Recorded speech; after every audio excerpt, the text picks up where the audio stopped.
वर्चसी जायताम्।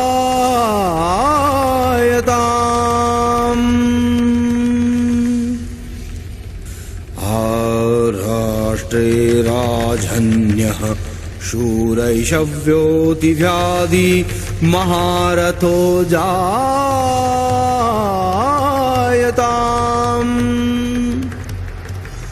दुग्धेनुर्वाढानशनाशुः सस्थि पुरन्धियोषाः जिष्णुरथेष्ठा सभयो युवास्य यजमानस्य वीरो जायताम्।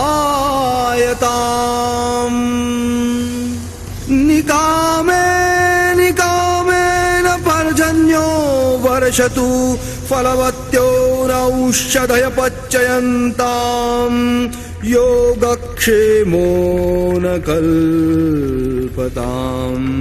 योगक्षेमो न कल्पताम्। योगक्षेमो न कल्पताम्।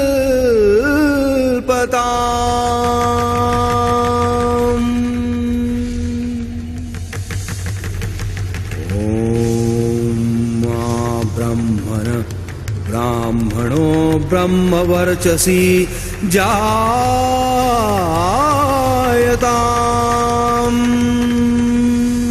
हे परमेश्वर, हमारे देश के विद्वान सदा ज्ञान संपदा से युक्त रहे। राष्ट्रे राजन्यः शूरैशव्योऽतिव्याधि महारथो जायताम्। योद्धा लोग शूरवीर धनुर्धारी एवं लक्ष्य को दूर तक बींधने वाले रहे। दुग्धेनुर्वाढानशनाशुः सस्थि पुरन्धियोषाः। देश की पशु संपदा सर्वथा उपयोगी रहे एवं देश की स्त्रियां देश का दायित्व उठाने वाली रहे। जिष्णुरथेष्ठा सभयो युवास्य यजमानस्य वीरो जायताम्। देश के युवा बल बुद्धि एवं शौर्य से परिपूर्ण रहे। निकामेन पर्जन्यो वर्षतु फलवत्यो नौषधय पच्यन्ताम्। जब जब वर्षा की अभिलाषा हो मेघ खूब वृष्टि करे। योगक्षेमो न कल्पताम्।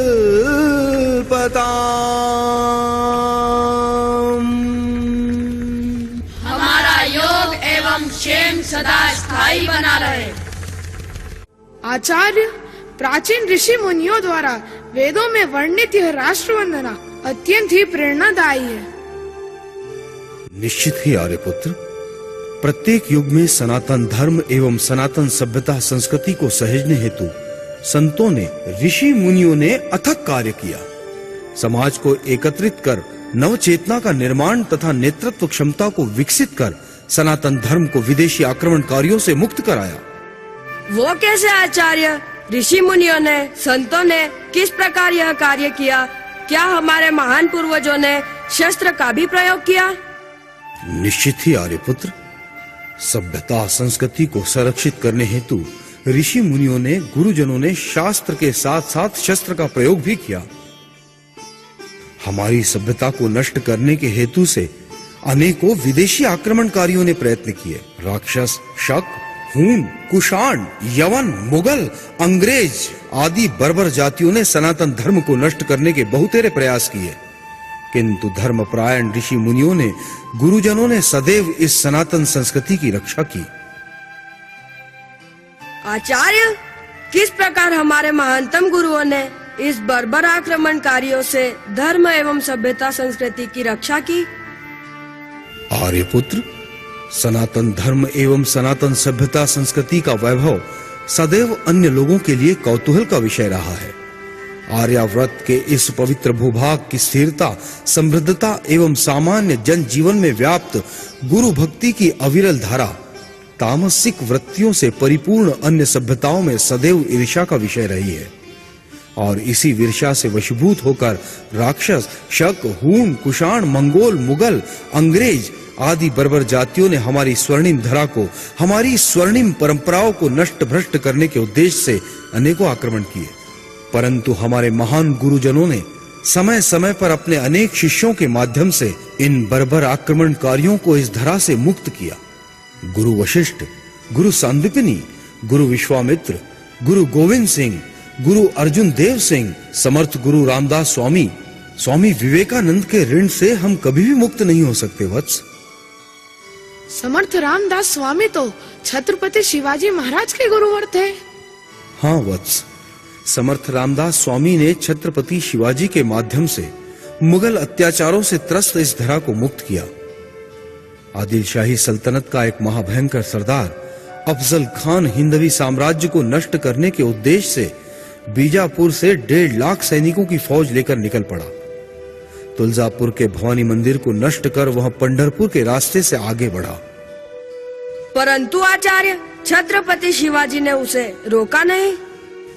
अवश्य ही वत्स, संस्कृति, सभ्यता एवं धर्म की रक्षा का संकल्प लेकर छत्रपति ने उस महाभयंकर प्राणी का वध किया और इस महत्वपूर्ण कार्य को निर्देशित किया स्वयं उनके गुरुवर समर्थ गुरु रामदास स्वामी ने। जावली के दुर्गम भूभाग पर स्थित किला प्रतापगढ़ अफजल खान की मृत्यु स्थली सिद्ध हुआ।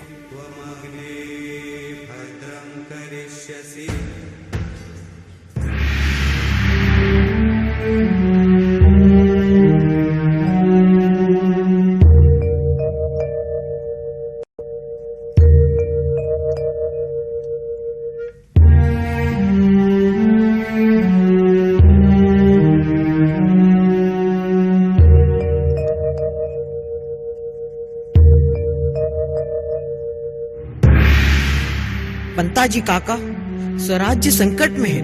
अफजल खान नाम का यह संकट अत्यंत ही विकट है। मातृभूमि संकट में है साथियों। क्षमा करे महाराज, स्वराज को जलेबी लड्डू तो नहीं जो हाथ में उठा लिया और खा लिया।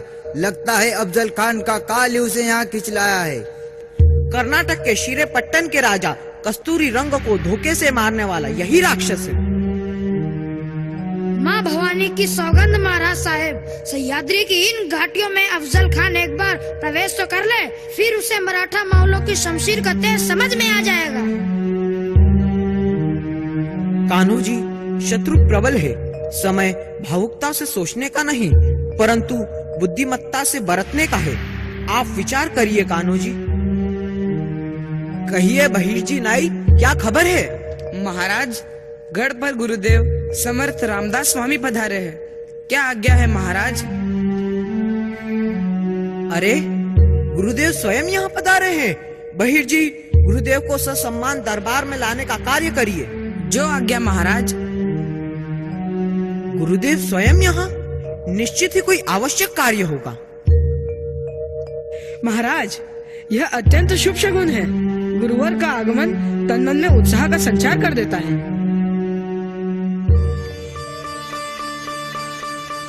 समर्थाचिया सेवका वक्र पाहे, असा सर्वभूमंडळी कोण आहे।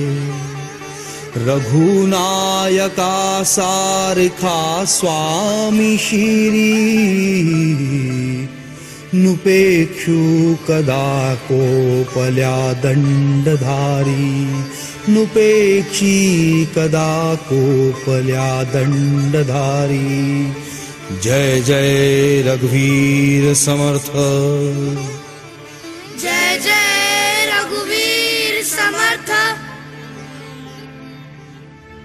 गुरुदेव, आपने स्वयं आने का कष्ट क्यों किया? आज्ञा होती तो हम स्वयं आपके द्वार पर उपस्थित हो जाते। राजे, जब मातृभूमि पर संकट आन पड़ा हो तो अविलंब ही उसका निराकरण किया जाना चाहिए। हम भी उसी संकट का विचार कर रहे हैं गुरुदेव। केवल विचार विमर्श से ही कार्य सिद्ध नहीं होगा राजे, योजना कर कार्य को पूर्ण करना होगा। अफजल खान को हम पंढरपुर के पास ही रोकने का प्रयत्न करेंगे। नहीं तानाजी, उस दावानल को खुले मैदान में और हवा ना दीजिए। जावली के इस छिद्र में लाकर उसकी हवा पानी बंद करिए। अग्नि को राख में बदलते देर ना लगेगी। क्षमा करें गुरुदेव, परंतु खान को जावली में लाएंगे कैसे? यह कार्य हमारे बुद्धिमान वकील पंताजी गोपीनाथ काका करेंगे। क्यों काका, करोगे ना हमारा यह कार्य? अवश्य ही महाराज, सदगुरु की आज्ञा शिरोधारी है। निश्चित ही यह योग्य होगा। शिवाजी राजे नरसिंह अवतार धारण कर धर्म की हानि को रोकिए। यह कार्य स्वयं आपके हाथों से हो, यह श्री की इच्छा है। गुरुदेव की आज्ञा शिरोधार्य है। हम स्वयं अफजल खान को दंड देंगे। विजय भव, यशवान भव। जय जय रघुवीर समर्थ। राजे स्मरण रखिएगा कि शत्रु कपटी है, सावधान रहिएगा। धर्म तुम्हारे प्राणों की रक्षा करेगा, प्रकृति स्वयं तुम्हें सहायता करेगी। जय जय रघुवीर समर्थ, जय जय रघुवीर समर्थ। साथियों, गुरुदेव के आगमन का गूढ़ रहस्य हमें कुछ कुछ समझ में आ रहा है। शीघ्र ही कार्य को पूर्ण करने का यत्न करना चाहिए। अवश्य ही महाराज, यह प्रतापगढ़ खान की मृत्यु स्थली ही सिद्ध होगा। जाइए काका, जाइए, खान को जावली में लाने का प्रयास करिए। हम उससे मुलाकात करने के लिए उत्सुक हैं। हर हर महादेव, हर हर महादेव, हर हर महादेव।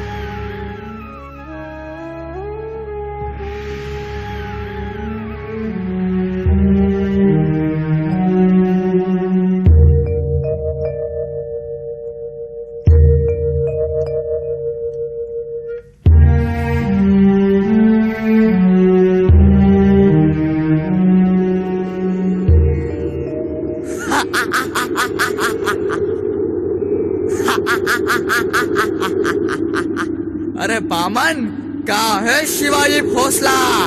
अभी तक दिखाई नहीं देता। कहीं हमसे डर कर भाग तो नहीं गया? नहीं नहीं खान साहब, महाराज गढ़ उतरने ही वाले हैं। बस वह यह पक्का करना चाहते हैं कि आपके साथ। अरे बामन, तेरे कहने से ही तो यहाँ हम अकेले ही आए हैं। सारी फौज तो गढ़ के नीचे ही छोड़ आए हैं, तो फिर डर किस बात का? आपने ठीक ही किया खान साहब, महाराज आते ही होंगे। अरे पंडित, कब उतरेंगे गढ़ तेरे महाराज? धैर्य रखिए खान साहब, महाराज गढ़ उतरने ही वाले हैं।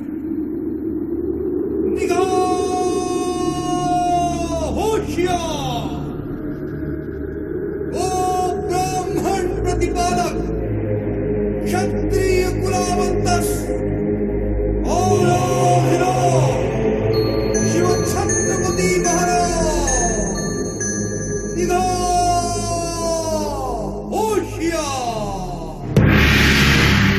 आइए राजा साहब, आइए। आपके बाबत हमने खूब किस्से कहानियां सुन रखी है। हम आपके शुक्रगुजार हैं खान साहिब। हमने सुना है तेरे पास कोई खुदादाद इल्म है।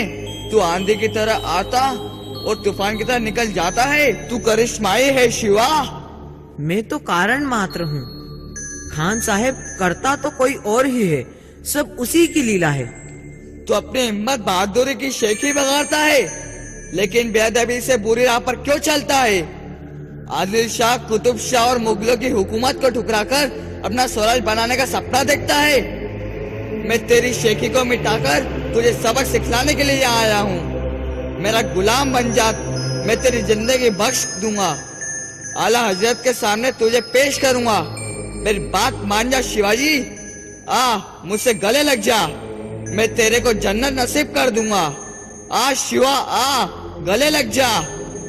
शिवा, गले लग जा।